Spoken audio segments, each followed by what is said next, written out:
강철선 목사의 내 영혼이 은총 입어. 네, 안녕하세요. 벌써 22년 한 해가 지나가고 2023년 새해가 밝았습니다. 새해에는 하나님의 은혜와 복이 여러분의 가정에 충만하시기를 기도드립니다. 2023년 새해 어떤 목표를 가지고 어떻게 살까? 한마디로 주를 기쁘시게 하는 삶을 살기를 축원합니다. 고린도후서 5장 9절에 그런즉 우리는 거하든지 떠나든지 주를 기쁘시게 하는 자 되기를 힘쓰노라 라고 했습니다. 여러분, 간혹 사람들이 착각하는 것이 있는데 그것은 우리가 어떻게 살던 예수님만 믿으면 천국 가는데 굳이 애쓸 필요가 있는가? 그저 적당히 살다가 죽어 천국 가면 되는 것이 아닌가 생각하는 것입니다. 여러분, 그러나 진정 내세에 대한 소망을 가진 사람들은, 내 몸이 영광스러운 몸으로 바뀔 것을 믿는 사람들은 그렇게 적당히 살 수 없다고 하는 것입니다. 어떻게 하면 나의 삶을 통해 하나님께 영광을 돌릴까? 삶의 목표가 달라진다고 하는 것입니다. 그러기에 사도 바울은 고린도후서 5장 9절에서 우리가 거하든지 떠나든지 주를 기쁘시게 하는 자 되기를 힘쓰노라 라고 했습니다. 왜 그렇습니까?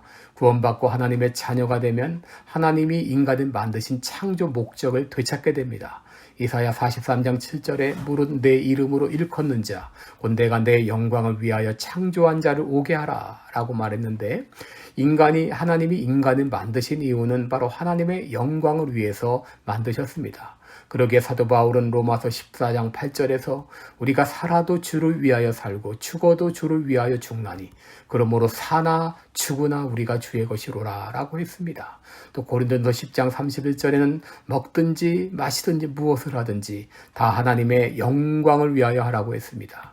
여러분, 우리가 구원받고 하나님의 자녀가 되면 더 이상 내 자신을 위해 살지 않고 어떻게 하면 주님을 기쁘시게 할까 하는 마음으로 산다고 하는 것이죠.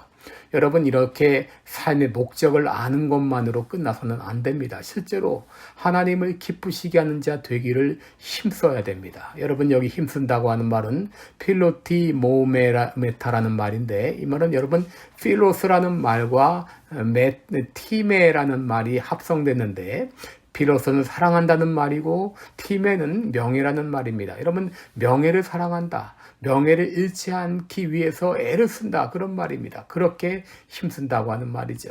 진정 장래에 주의 영광의 몸의 형체와 같이 변화될 소망을 가지기 때문에 하나님을 기쁘시게 하기를 힘쓴다고 했습니다. 여러분, 5장 9절에 보면 거하든지 떠나든지 그랬죠? 거한다고 하는 것은 살아있는 것을 말하고 떠난다고 하는 것은 죽음을 말하죠. 사도 바울의 간절한 소망은 이 땅을 떠나서 주님과 함께 거하는 것이었지만, 그러나 하나님이 생명을 주시는 그 순간까지 그는 힘을 다해 주님을 기쁘시게 하기를 힘썼다고 하는 것입니다. 사도 바울은 주님과 함께 거할 간절한 마음이 있었습니다. 그럼에도 적당히 살지 않았습니다. 주님을 기쁘시게 하는 삶을 살았습니다. 그는 주님을 기쁘게 하는 자로 인정받기를 원했습니다. 그렇게 살아갔던 것이죠.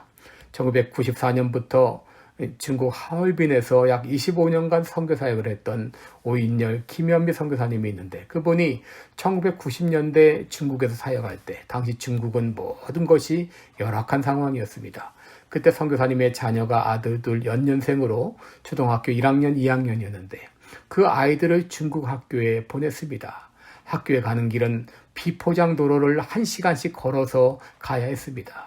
이 비포장 도로는 트럭들이 달려서 위험할 뿐 아니라 아이들이 학교만 갔다 오면 온몸이 먼지로 뒤범벅이 되었습니다. 여러분, 이 아이들이 학교에 가고 오는 것이 무슨 재미가 있겠습니까? 그런데 어느 날 이들이 학교에 다녀오는 중 평소와 달리 갑자기 발걸음이 빨라졌습니다. 빨리 집에 가야 되겠다는 생각이 든 것이죠.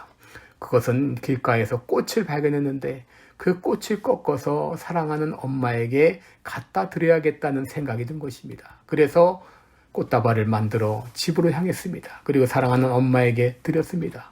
엄마는 그 꽃에 감격했고, 그리고 흙먼지로 뒤범벅이 된 이들을 껴안고 입을 맞추고 감격의 눈물을 흘렸다고 합니다.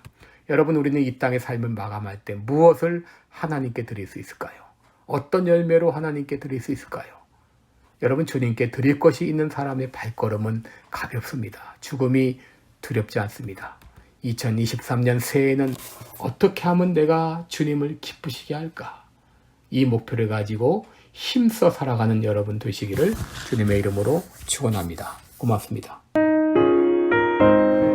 지금까지 시카고 빌라델비아 교회를 섬기시는 방철섭 목사의 내용온이 은총이버였습니다.